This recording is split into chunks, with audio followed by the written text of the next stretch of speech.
네, 안녕하세요. 컴퓨터는 무엇이냐? 일단 컴퓨터 모르는 사람 없을 것 같아요. 컴퓨터의 종류인데 여러분 매일 사용하는 PC라고 하는 거 있죠?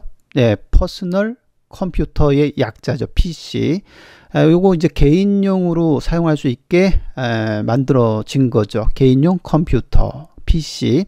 다른 말로 마이크로 컴퓨터라고 합니다. 마이크로 컴퓨터. 그 개인용 PC보다 조금 작게 나온, 그죠? 들고 다니면서 사용할 수 있는 PC, 태블릿 PC가 있고요. 물론 노트북도 있지요. 그 다음에 슈퍼컴퓨터라고 해서 되게 큰 크레이 컴퓨터 저기 뒤에 있네요.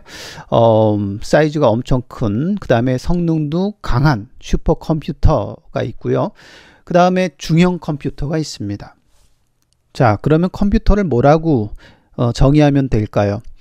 예전에는요, 컴퓨터를 계산을 수행하는 장치, 그래서 전자적으로 계산을 수행하는 장치, 그래서 전자계산기를 컴퓨터라고 그랬어요. 그래서 전자계산기 학과가 있었죠. 컴퓨터 공학과 말고, 그죠? 그래서 전자적으로 계산을 수행하는 장치였어요. 그래서 더하기 빼기 곱하기 나누기 이런 거 수행할 수 있고요.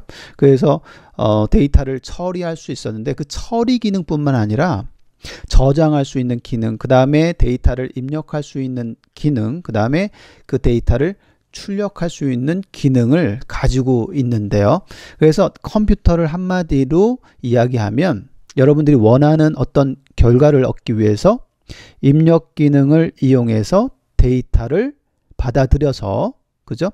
그런 데이터는 0과 1의 바이너리 디짓으로 되어 있는 디지털로 변환이 되고, 그런 디지털 데이터를 처리하고, 그죠? 그 처리된 결과를 출력할 수 있는, 그죠? 적절한 출력 장치로 출력할 수 있는 전자적인 장치, 이거를 이제 컴퓨터라고 얘기한다라는 거죠. 그러니까 텔레비전은 우리가 뭐라고 그래요? 방송 영상물을 시청할 수 있는 장치잖아요. 세탁기는 빨래를 할 수 있는 장치란 말이에요. 컴퓨터는 뭐다? 데이터를 처리할 수 있는 장치다. 데이터 중심의 장치다 이거예요. 데이터를 입력받고 저장 처리 출력할 수 있는 장치가 컴퓨터다 이런 얘기죠.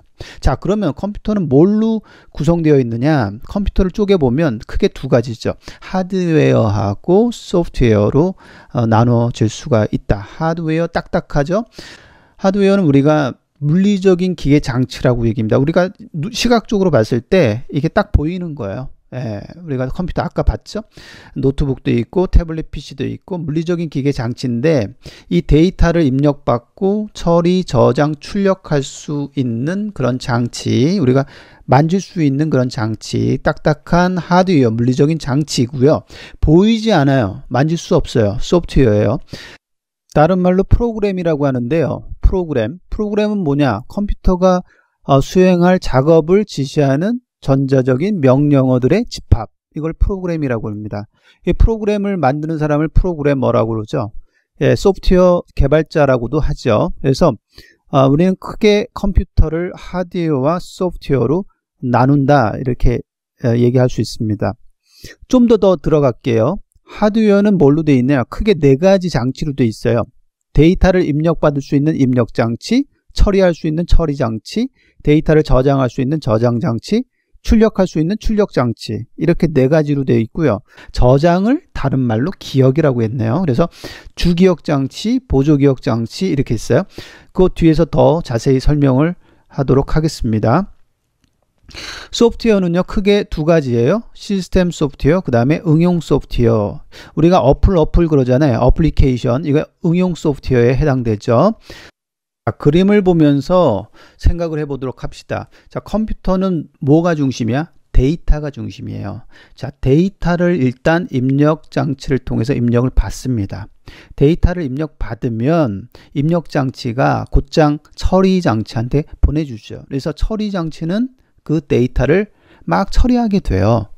예, 처리를 막 하다가 중간중간에 저장을 하게 되죠. 근데 우리는 저장 장치를 뭐라고 그랬어요? 기억 장치라고 그랬어요. 바꿨어요, 말을. 그래서 기억장치인데 기억장치는 두 가지, 주기억장치와 보조기억장치로 나눴단 말이에요. 그래서 처리장치가 처리하다가 임시적으로 저장하는 장치, 그게 주기억장치고요. 어느 정도 데이터가 처리되면 보조기억장치로 저장을 하게 되는 것이죠. 그래서 여기 지금 가운데 쓴 처리장치, 주기억장치, 보조기억장치는 흔히 우리가 얘기하는 컴퓨터, 그죠? 컴퓨터, 데스크탑, 노트북, 요거를 딱 생각하면 되겠어요. 그리고 이 처리된 데이터를 우리한테 출력하는, 그죠? 화면에 출력하고 인쇄, 종이로 출력할 수 있는 장치가 있잖아요. 그래서 출력 장치. 네, 그래서 크게 5가지의 장치로 구성되어 있습니다. 하나씩 보도록 하죠. 입력 장치예요. 하드웨어 입력 장치. 자, 입력 장치 대표가 뭐죠? 키보드죠. 키보드. 그다음에 마우스. 키보드, 마우스. 그다음에 터치 스크린. 요거 터치하면서, 손가락으로 터치하면서 우리가 입력할 수 있는 그런 스크린이죠. 화면에 보여주니까 출력 장치면서도 우리가 손가락으로 입력할 수 있기 때문에 입력 장치로 봐야 되겠네요. 자, 그 다음에 포스 시스템. 우리 왜 편의점 가면 물건 사면 바코드 판독기로 띠딩 하면은 왜 상품을 등록할 수 있죠? 포스 시스템. 우리가 버스에서 승하차할 때 교통카드를 입력 장치에 대죠. 그 교통카드 안에 뭐가 있어요? 데이터가 있어. 그 데이터를 입력받는 장치. 이것도 입력 장치라고 볼 수 있다. 컴퓨터의 한 부분이라고 볼 수 있다. 이런 얘기죠. 우리가 OMR 카드 시험 볼 때 OMR 카드에 마킹해가지고, 그죠? 1번, 2번, 3번, 4번 마킹해서 우리가 제출을 하면 그 광학 마크 판독기, OMR 카드 리더기가 있어서 걔를 쫙 읽어요. 그러면서 점수가 금방금방 컴퓨터로 입력할 수 있는 그런 형태의 판독기. 예, 이거 다 입력 장치예요. 그래서 자기 잉크 문자로 되어 있는 판독기가 있고요. 그 다음에 광학 문자로 되어 있는 판독기가 있고요. 다 뒤에 리더가 붙어 있어요. 그래서 입력 장치고요. 데이터를 다 입력하는 장치예요. 우리가 아까 포스 시스템 얘기했는데 우리 상점에서 바코드 판독기. 바코드는 정말 베스트셀러야. 그죠? 그 다음에 뒤따라오는 QR코드. QR코드도 우리가 입력 장치라고 볼 수 있다. 자, 지금까지 입력 장치 굉장히 종류 많고요. 데이터를 입력받는 장치다라는 거죠. 자, 두 번째는 이런 입력 장치를 통해서 들어오는 데이터를 처리하는 장치죠. 처리하는 장치인데 우리가 그림에서 봤을 때 중앙에 딱 위치하고 있어요. 그래서 우리가 Central Processing Unit, 그래서 CPU, 중앙 처리 장치라고 얘기합니다. 그냥 CPU 이렇게 얘기하죠. 우린 CPU를 다른 말로 마이크로 프로세서 혹은 그냥 간단히 줄여서 프로세서라고 얘기합니다. 우리가 대표적으로 인텔 프로세서가 있고 AMD 프로세서가 있죠. 그래서 인텔이라는 회사, AMD라는 회사에서 마이크로 프로세서, CPU, 중앙 처리 장치 이렇게 생겼어요. 네모나게. 자, 이렇게 생긴 거 우리가 많이 봤을 거예요. 그렇죠? 요거를 처리 장치, 다른 말로 CPU 이렇게 얘기합니다. 자, 이 중앙 처리 장치 CPU는 컴퓨터 안에 컴퓨터라고 얘기합니다. 왜냐하면 이 컴퓨터, 이 CPU 안에 세 가지 부속품이 있어요. 제어 장치, 연산 장치, 그 다음에 레지스터, 이렇게 세 가지가 있는데 이 부분에 대해서는 다음 시간에 더 자세히 살펴보도록 하겠습니다. 중앙 처리 장치 CPU는 크게 세 가지로 구성되어 있다. 제어 장치, 연산 장치, 레지스터. 자, 그 다음에 주기억 장치로 넘어갈게요. 주기억 장치를 메인 메모리 이렇게 얘기하고 다른 말로 그냥 메모리 간단히 얘기합니다. 그래서 우리가 그 CPU 중앙 처리 장치에서 이제 처리를 할 적에 메인 메모리에 프로그램과 데이터를 임시로 저장시켜 놓고 우리가 CPU에서 이 프로그램을 빼오죠. 그 다음에 데이터도 빼옵니다. 그러면서 CPU가 처리하게 되는 그런 형태인데 그 CPU가 처리하기 위해서 중간에 담아놓은 기억장치, 그거를 주기억장치라고 합니다. 이게 메모리예요. 이 메모리는 두 가지로 크게 나눠집니다. 램이라는 게 있고요. 그 다음에 롬이라는 게 있습니다. 램은 랜덤 액세스 메모리의 약자고요. 롬은 read only 메모리의 약자입니다. 그래서 랜덤 액세스 메모리는 랜덤 액세스, 임의 위치로 접근할 수 있다는 뜻이거든요. 임의의 접근. 그래서 메모리가 쭉 있으면, 메모리는 사실은 그 저장 장소이기 때문에 저장할 수 있는 공간이 방처럼 구성이 되어 있어요. 그래서 그 메모리의 방을 임의의 저장 위치에 읽고 쓸 수 있는 그런 메모리를 랜덤 액세스 메모리라고 합니다. 자, 되게 중요해요. 자, 랜덤 액세스 메모리는 다른 거랑 달라요. 내가 쓰고 싶은 방, 1번 방부터 10번 방까지 있으면은 5번에 써. 그러면은 5번에 바로 다이렉트로 가서 데이터를 쓸 수 있고, 내가 10번에 있는 데이터를 읽어. 그러면 1번부터 쭈루룩 차례로 읽어서 10번까지 가는 것이 아니라 바로 그 위치에 접근을 해서 읽거나 쓸 수 있다, 이런 얘기입니다. 랜덤 액세스 메모리의 가장 큰 특징 중에 하나고요. 두 번째 특징은 휘발성이에요. 휘발성은 전기가 공급되지 않으면 거기 저장되어 있는 데이터들이 다 날아가 버린다, 이런 얘기입니다. 자, 이렇게 여러 개의 메모리를 이 그림처럼 하나의 기판에 쭈루룩 붙여서 이렇게 공급하게 되는데, 이런 것을 듀얼 인라인 메모리 모듈이라고 얘기하죠.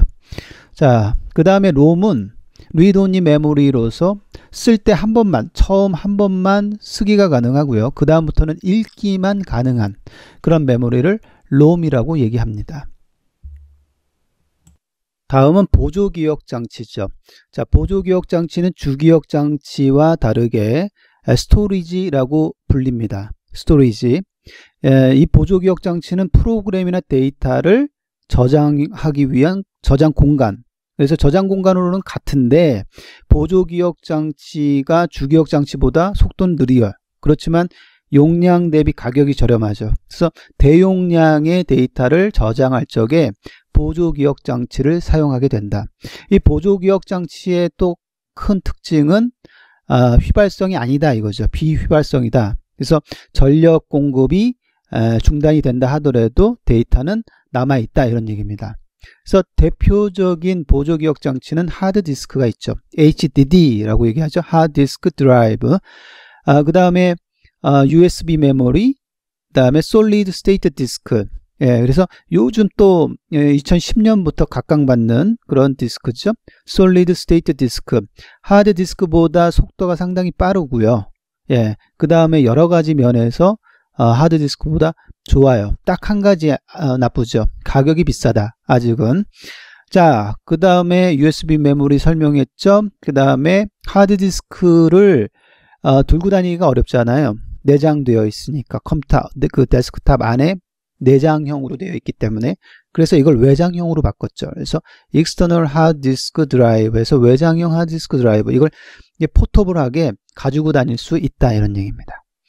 자, 넘어가서 출력장치. 자, 출력장치는 우리가 데이터를 처리한 결과를 우리 사용자한테 적절한 형태나 최종적인 형태로 바꿔주는 장치죠. 자, 우리 사용자, 결국은 우리 인간이잖아요. 인간이 느낄 수 있는 형태, 그러니까 시각적으로, 그렇죠? 그래서 디스플레이가 나왔죠. 그래서 우리 디스플레이를 다른 말로 모니터다, 이렇게 얘기하고, 이 디스플레이는 여기 보시면 평평한, 그죠? 평면 스타일도 있고 이렇게 구부러져서 커브 디스플레이도 나왔어요. 자, 그것뿐만 아니라 롤링 페이퍼처럼 생긴 디스플레이도 최근에 나왔죠. 방식은 LCD 방식이 있고 LED 방식이 있어요. 그래서 리퀴드 크리스탈, 그래서 액정이라고 그러죠. 액정 화면이 있고, 그 다음에 발광 다이오드, 그죠? 자체 발광 다이오드를 써서 만든 그런 디스플레이어도 있어요. 그 다음에 종이로 인쇄하는 프린터, 그 다음에 프린터보다 더 큰 종이에 인쇄할 수 있는 플로터가 있고요. 그 다음에 3D 프린터가 있죠. 그래서 여기 보면 3D 프린터기가 있고, 우리가 모컵이라고 그러죠. 모컵. 그래서 시제품 만들 때 한번 3D 프린터를 통해서 한번 살짝 그 제품을 목업으로 만드는 그런 형태. 그래서 3D 프린터 많이 요즘 또 떠오르고 있고요. 그 다음에 홀로그램처럼 보여주는 거, 마이크로소프트의 홀로렌즈나 구글의 글래스 이런 것들이 시각적인 장치인데 결국은 시각적으로 출력해주는 그런 출력 장치가 되겠습니다. 이 출력 장치도 상당히 종류가 많고 다양하죠. 자, 그 다음은 하드웨어는 끝났고 이제 소프트웨어에 대해서 설명을 드리도록 하겠습니다. 소프트웨어 한마디로 뭐다? 프로그램이다 이렇게 얘기했습니다. 그래서 컴퓨터가 작업을 할 수 있도록 우리가 명령을 줘야 되죠. 그 명령의 집합, 이걸 프로그램이라고 그러고 그걸 통틀어서 소프트웨어라고 얘기합니다. 소프트웨어는 크게 시스템 소프트웨어와 응용 소프트웨어가 있어요. 시스템 소프트웨어와 응용 소프트웨어가 있습니다. 그래서 응용 소프트웨어부터 먼저 얘기를 하면 우리가 뭐 그 컴퓨터 켜서 매번 사용하는 거, 워드 프로세서, 그러죠?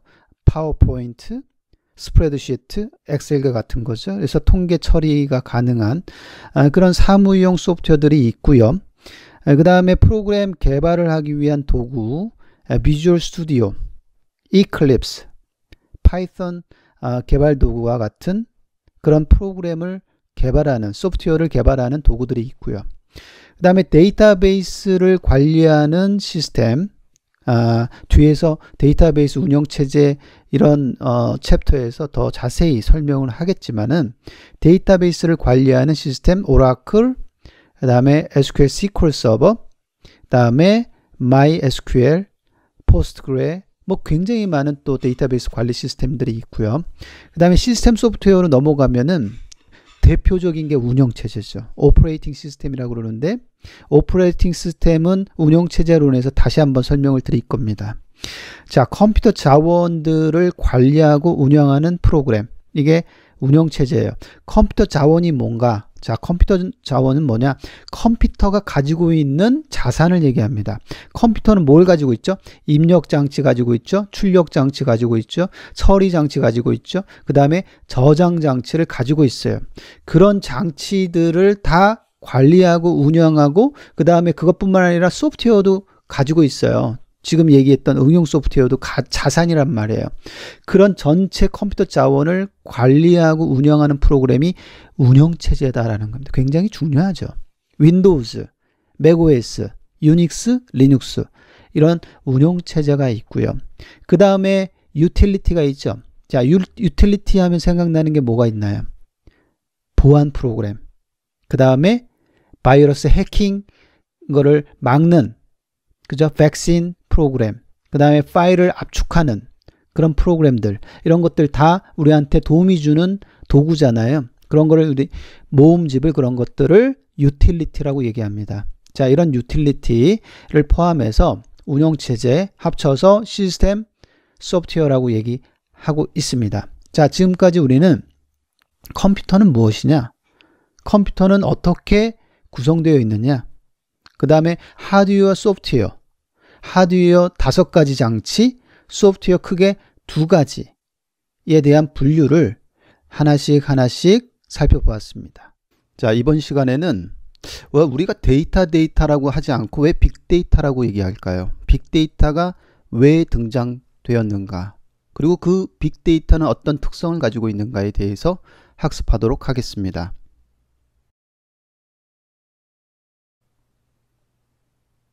우리가 컴퓨터의 역사를 보면요, 이 컴퓨터가 뭡니까? 데이터를 처리하는 기계죠. 머신이죠. 그걸 우리가 컴퓨터라고 얘기하잖아요.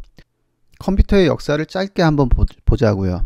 자, 1970년대 메인프레임, 이때는 정부나 공공기관, 병원, 학교 이런 데서, 조직에서 컴퓨터를 사용했죠. 데이터 처리하기 위해서. 자, 그 다음에 1980년대 인터넷 등장했고 1985년도에 마이크로소프트, 애플 등장하면서 퍼스널 컴퓨터 시대가 도래했죠. 월드와이드 웹 1990년대, 자바 언제? 1995년 이렇게 나왔죠. 하둡은 언제 나왔냐? 2006년도에 만들어졌어요. 처음에. 자, 그 다음에 클라우드 컴퓨팅 나왔고, 스마트폰은 언제 나왔냐? 2007년도에 나왔잖아요. 2007년도에 스마트폰이 나오면서 스마트폰 혁명이 일어났죠. 이 시점에서 데이터를 누가 만들어내는지 한번 살펴보도록 하죠. 인간과 데이터. 데이터는 누가 데이터를 만드느냐 이거죠. 사람들이 만들죠. 사람들은요, 그 현실 세계를 보고, 다양한 현실 세계를 보고 인지를 하죠. 인지를 하고, 이게 표현하고자 하는 이 본능이 있어요. 그리고 능력이 있어요. 그래서 어떤 사람은 자연을 딱 보고, 시, 소설, 문학 작품을 만드는 그런 사람들도 있고요. 어떤 사람들은 리얼 월드를 보고 영화를 만들 수도 있고요.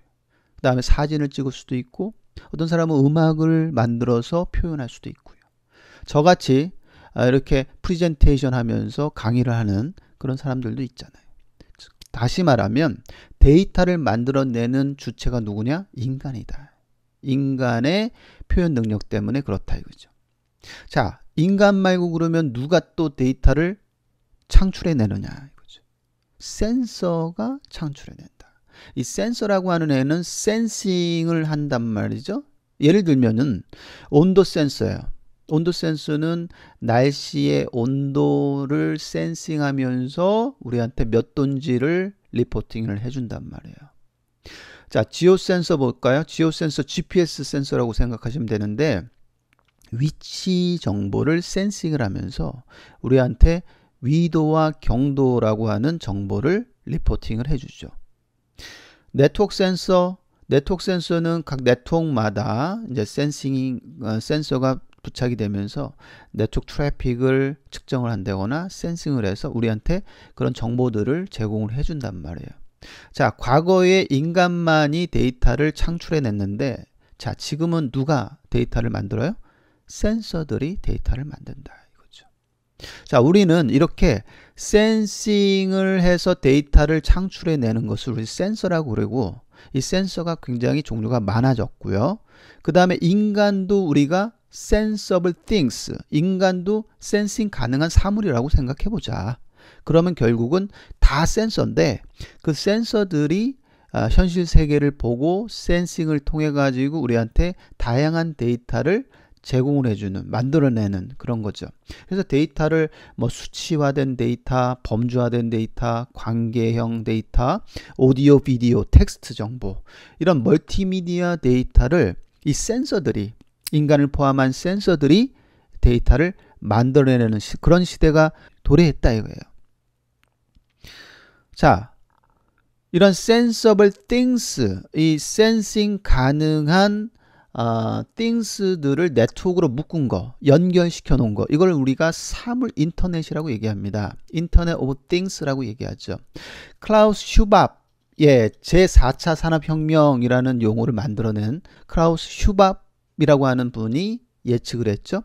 2020년까지 500억 개의 사물 센싱이 인터넷에 연결될 거고 2025년까지는 1조 개의 센서가 연결될 것이다 라고 얘기합니다.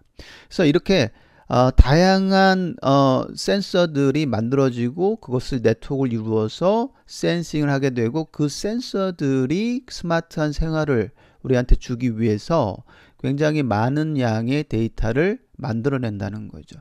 냉장고에도 붙고 카메라, 뭐 클라우드, 그다음에 센서, 뭐 스마트폰, 홈, 허브 뭐 이런 데 다 붙게 되는 것이죠. 그래서 이렇게 인터넷 오브 띵스라고 하는 사물 인터넷이 등장을 하고 이런 네트워크 연결된 정보들이 센서들이 홈으로 들어가게 되면 스마트 홈, 오피스로 들어가게 되면 스마트 오피스, 그죠? 공장으로 들어가면 스마트 팩토리, 병원으로 들어가면 스마트 호스피털, 그죠? 그래서 도시 뭐 이쪽 시티로 들어가면 어떻게 돼요? 스마트 시티라고 그러죠. 시티의 인프라스트럭처에 해당하는 기관, 예를 들면 물 정보라든지요, 그죠? 그다음에 가스, 그다음에 난방 이런 거 인프라에 해당되는 전기, 통신, 다 이게 스마트한 시티 쪽에 들어가서 센서들이 센싱을 하게 되는 것이죠. 이런 센서들이 각각의 그런 사물 인터넷 환경을 만들고 그런 센서들이 데이터를 만들어내는데 더 이상 우리는 데이터라고 얘기 안 해요. 뭐라고 얘기해요? 빅데이터라고 얘기한다 이거죠. 빅데이터라고 얘기한다 이거죠. 자, 그것뿐만 아니라 스마트폰이 2007년이네요. 2007년에 만들어져서 완전 센세이션 해준 거죠. 왜? 불과 1년 만에 대중화가 됐다라는 거죠. 우리가 이게 대중화 그러면 이제 사용자 규모가 5천만 명 정도 도달하는 데 소요되는 시간을 한번 체크를 해보면, 그러니까 라디오라고 하는 애는 38년 걸렸대요. TV는 몇 년? 13년. 인터넷은 4년 걸렸어요. 페이스북 3.5년 걸렸다는 거예요. 자, 그런데 스마트폰 2007년도에 만들어 놓고 탄생이 되고 몇 개월 만에 불과 9개월이네요. 1년도 채 안 돼서 대중화가 됐다라는 거죠. 자, 그래서 우리가 스마트폰 혁명이라고 얘기를 하게 되는 거죠. 자, 이런 스마트폰 혁명에서 새로운 IT 비즈니스 서비스가 창출하게 되었고요. 여러분 아시다시피 페이스북, 트위터와 같은 소셜 네트워크 서비스, 요즘 인스타그램 좀 많이 쓰시더라고요. 그 다음에 우리 메신저 서비스, 카톡하죠, 그죠? 메신저 서비스가 등장을 해서 뭐 엄청나게 쓰는 거예요. 그 다음에 클라우드 컴퓨팅, 그 다음에 우리 공유경제 비즈니스, 그죠? 대표적으로 에어비앤비, 우버가 생각나잖아요. 자, 굉장히 IT 비즈니스 모델이 만들어지고 창출되고 돈을 벌 수 있는 그런 환경이 됐어요. 2018년 기준 시가총액 상위 10대 기업을 보면 애플, 아마존, 구글, 마이크로소프트, 페이스북, 알리바바, 텐센트 10개 기업 중에 몇 개야? 7개 기업이 다 IT 기업이라는 거예요. 그러니까 대단한 거죠. 자, 어찌됐든 이렇게 빅데이터가 만들어졌고 빅데이터 시대가 도래했어요. 자, 그렇다면 빅데이터는 어떤 특성을 가지고 있을까요? 우리가 결론적으로 얘기하면 3가지 정도의 특성을 가지고 있다. 물론 뭐 4가지, 5가지 얘기하시는 분들도 있죠. 근데 정석은 3view에서 3가지 특성이라고 얘기하는데, 우리가 첫 번째 특성이 볼륨이에요. 볼륨. 그래서 볼륨의 V, 데이터의 그 볼륨, 사이즈가 굉장히 증가됐다. 지난 10년간 생성된 데이터보다 최근 2년간 생성된 데이터의 양이 훨씬 더 많아졌다. 우리가 이제 그 빅데이터는 보통 우리가 수백 테라바이트에서 수 페타바이트 정도는 돼야 빅데이터다라고 얘기하는데, 이거는 이제 데이터라서 달라질 수가 있겠죠. 데이터 크기 단위를 한번 볼까요? 킬로, 메가, 기가, 테라, 페타, 엑사, 제타, 요타. 자, 그 다음에 두 번째 빅데이터 특성은 뭐래? 버라이어티죠. 다양성이다. 데이터의 형태가 포맷이 다양해졌다. 과거에는요, 정형 데이터만 있었잖아요. 그죠? 엑셀이나 스프레드시트에 데이터를 정리한 거. 그죠? 그 다음에 관계형 데이터베이스를 도입해서 RDBMS에 데이터를 만들어내는 거. 그 테이블 형태로 만들어내죠. 테이블 형태를 보면 각 컬럼들이 있고요. 그 다음에 그 컬럼은 데이터 사이즈가 딱 정해져 있어요. 고정된 필드로, 야, 너 이름은 몇 자로 하자, 몇 글자로 하자, 아이디는 몇 개로 하자, 학번은 어떻게 하자, 주소 필드는 어떻게 하자, 전화번호는 어떻게 하자. 이 필드가 정해져 있고 그 사이즈도 딱딱 정해져 있고, 그래서 정형 데이터라고 얘기하거든요. 자, 그런데 여러분 이제 비정형 데이터가 만들어진다는 거죠. 걸어다니면서 텍스트 하죠, 카톡 올리죠, 그 다음에 댓글, 그 다음에 뭐 이모티콘 만들죠, 이미지 올리죠, 동영상, 음성 서비스. 그래서 이런 멀티미디어 데이터는 딱 형식을 고정시키기가 참 어렵다라는 거예요. 그래서 이런 형태를 우리가 비정형 데이터다 이렇게 얘기하는데, 비정형과 정형 데이터의 중간쯤 되는 고정된 필드에 저장되어 있지는 않지만 어떤 스키마나 메타데이터로서 그 데이터의 형식을 구분해내는 그런 형태, 그게 XML이나 HTML이 그렇죠. 이런 형태를 반정형 데이터라고 합니다. 빅데이터 특성 세 번째가 뭐죠? velocity죠. velocity, 속도, 속력이라는 뜻이죠. 데이터가 창출되는 속도, 발생되는 속도가 굉장히 빠르다. 과거와 비교할 수 없을 정도로 데이터의 생성 속도가 빨라졌다라는 거죠. 자, 그래서 다시 한번 요약하면 빅데이터가 만들어졌고 빅데이터는 특성을 가지고 있다. 뭐 세 가지 특성을 가지고 있다. 첫 번째가 뭐예요? 첫 번째가 볼륨이다. 두 번째가 버라이어티, 다양성이고 세 번째가 빌러서티, 발생 속도가 굉장히 빠르다라는 겁니다. 그래서 과거의 정형 데이터뿐만 아니라 반정형 데이터, 그 다음에 비정형 데이터를 포함한 빅데이터라고 하는 것이 등장했고, 이 빅데이터 시대에서는 데이터의 다양성과 발생 속도 측면에서 지금의 데이터는 복잡도가 훨씬 더 과거의 데이터보다 훨씬 커졌다라는 겁니다. 그 다음에 그 크기도 상당히 커졌다라는 겁니다. 규모가 방대하고 생명 주기도 짧고 형태도 다양한 대규모 데이터, 이거를 우리가 빅데이터라고 하죠. 그래서 V자를 붙여서 볼륨, velocity, variety. 그래서 3View가 이제 3View를 우리가 빅데이터 특징이다 이렇게 얘기하잖아요.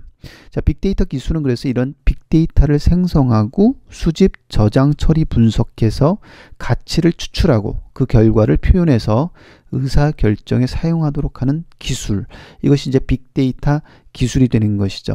자, 이런 IoT 센서 환경 중에서도 스마트 홈을 쳐다보면은 스마트 홈은 이제 다양한 스마트 홈, 집에서의 기기, 가정에 어떤 기기가 있죠? 굉장히 많은 기기들이 있잖아요. 그것이 인터넷을 통해 원격으로 모니터링해서 자동화를 지원하는 기술, 이게 스마트 홈이죠. 그래서 이 스마트 홈을 중심으로 하는 것이 이제 중심에 있는 것이 인공지능 스피커, AI 스피커라고 얘기하죠.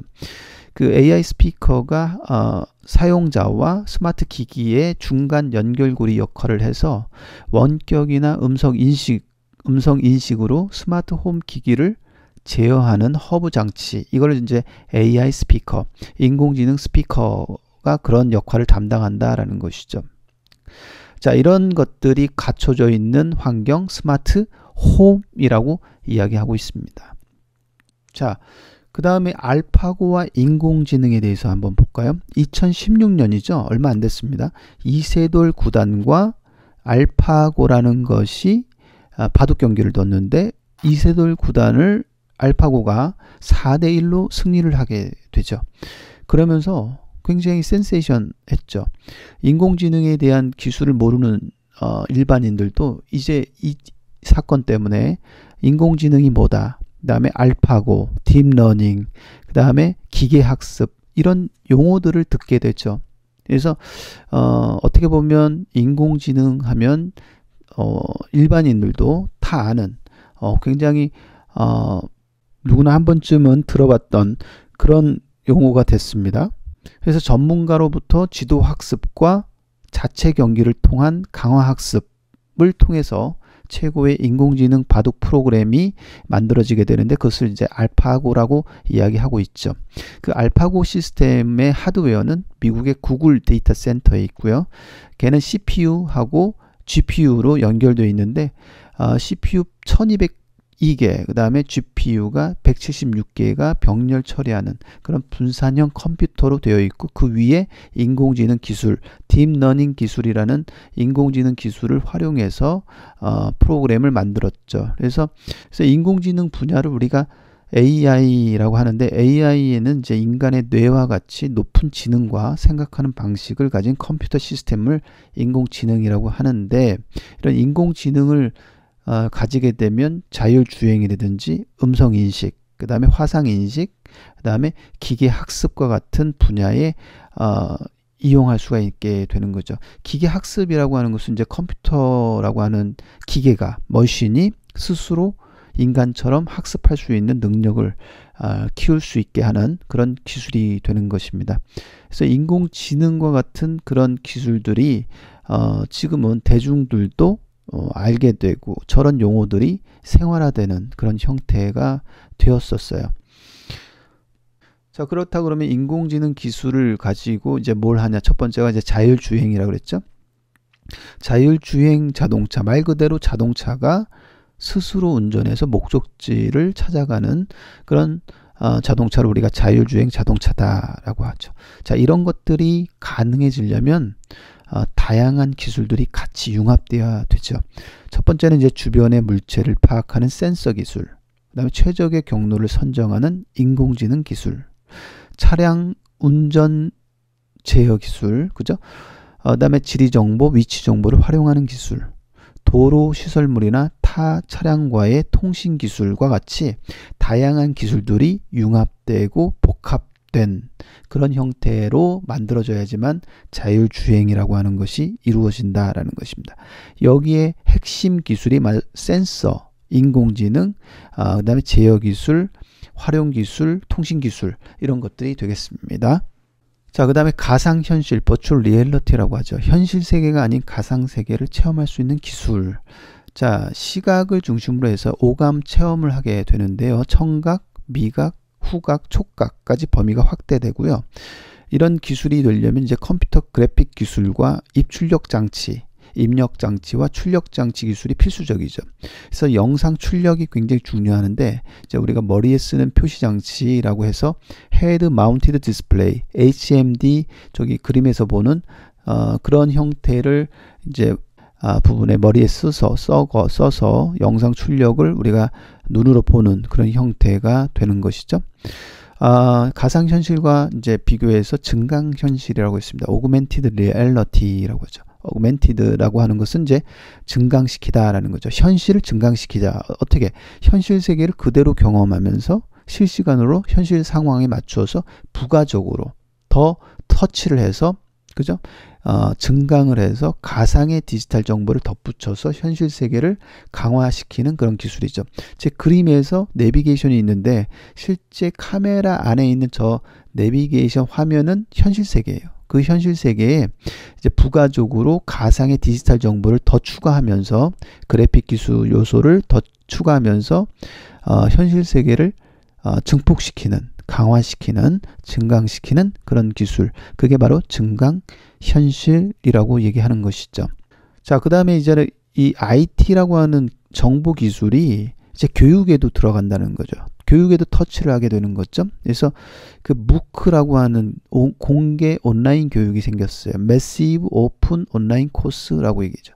MIT와 하버드가 공동으로 출자해서 만든 공개 온라인 교육 서비스. 여기서 Massive라고 하는 것은 이제 대량의라는 뜻이니까 수강자의 수에 제한이 없이 들을 수 있다. 일반적으로 오프라인 교육 같은 경우에는 수강자가 항상 정해져 있고요. 자, 그렇지만 공개 온라인 교육은 그렇지 않다. 오픈돼 있다. 그건 뭐냐? 자격 조건 없이 누구나 무료로 수강 가능하다. 온라인이다. 웹 기반의 온라인 플랫폼을 이용한다라는 뜻이고, 코스, 우리가 교육 과정이다라는 것이죠. 그래서 이거를 우리가 MOOC라고 얘기했죠. 자, 이 MOOC라고 하는 것이 이제 교육의 혁명을 가져다 주는 그런 형태가 시발점이 됐고요. 스탠포드 대학에서는 유다시티라고 하는 사이트가 만들어졌죠. 2011년에. 이거는 이제 스탠포드가 실리콘밸리 옆에 있잖아요. 그래서 실리콘밸리의 대학이다라고 얘기하고 있고, 특히 이제 제4차 산업혁명의 주요 원천 기술, 이런 과정들이 굉장히 많이 제공되고 있는 그런 형태죠. 산업 현장 전문가로 구성된 세계적 수준의 프로그램이 들어가 있고요. 그 유다시티에는 나노 디그리라고 하는 프로그램이 있는데, 이것은 이제 취업과 연계한 기술 교육 과정이죠. 그래서 그러니까 무료보다는 유료가 많고요. 각 분야별 세계 최고 전문가가 직접 개발한 그런 형태라고 합니다. 그래서 나노 디그리라고 하는 프로그램도 들어가 있는 그런 형태입니다. 자, MOOC와 유다시티와 같은 온라인 교육이 오프라인 교육을 위협하는 그런 형태가 되고요. 이 IT 기술이 또 어디에 침범을 하죠? 금융 서비스에 침범하죠. 그래서 우리가 파이낸셜 테크놀로지를 합쳐서 핀테크라고 부르게 되는 거죠. 그래서 핀테크는 IT 기술을 활용해서 혁신적인 금융 서비스를 하겠다라는 거죠. 그래서 클라우드 펀딩이라든지, 그다음에 송금과 이체, 그다음에 결제, 그다음에 전문 인터넷 은행, 뭐 이런 것들이 생겼죠. 그래서 오프라인 은행이 없는 형태인데 실제 우리가 그 은행 서비스를 할 수 있는 인터넷 전문 은행도 생겨났지요. 자, 끝으로 이제 공유 경제가 뭐냐? 쉐어링 이코노미라고 하죠. 그래서 그 공유 경제라고 하는 것이 이제 물건이나 생산 설비, 공간, 서비스를 직접 소유하지 않고 필요할 때 빌려 쓰는 그런 형태로 이제 공유 경제다라고 얘기합니다. 그래서 2000년대 말에 공유 경제라는 개념이 실제 비즈니스 모델에 활용한 그런 사례가 있죠. 우버, 에어비앤비와 같은 거죠. 우버는 이제 그 택시를 대신할 수 있는, 내가 언제든지 그 차를 빌려 탔을 수 있는 그런 형태고요. 에어비앤비는 주택이죠. 그래서 호텔이나 주택을 내가 필요할 때마다 여행 가서 빌려 쓸 수 있는 그런 공유 경제 비즈니스가 등장이 됐다라는 겁니다. 자, 지금까지 우리가 그 산업혁명, 그것도 이제 제4차 산업혁명에서의 스마트한 생활에 대해서 살펴봤습니다. 굉장히 다양한 기술들이 등장을 했고, 그런 다양한 기술들에 대한 용어를 하나씩 설명하면서 같이 살펴보았습니다. 자, 지금까지 수고 많이 하셨습니다.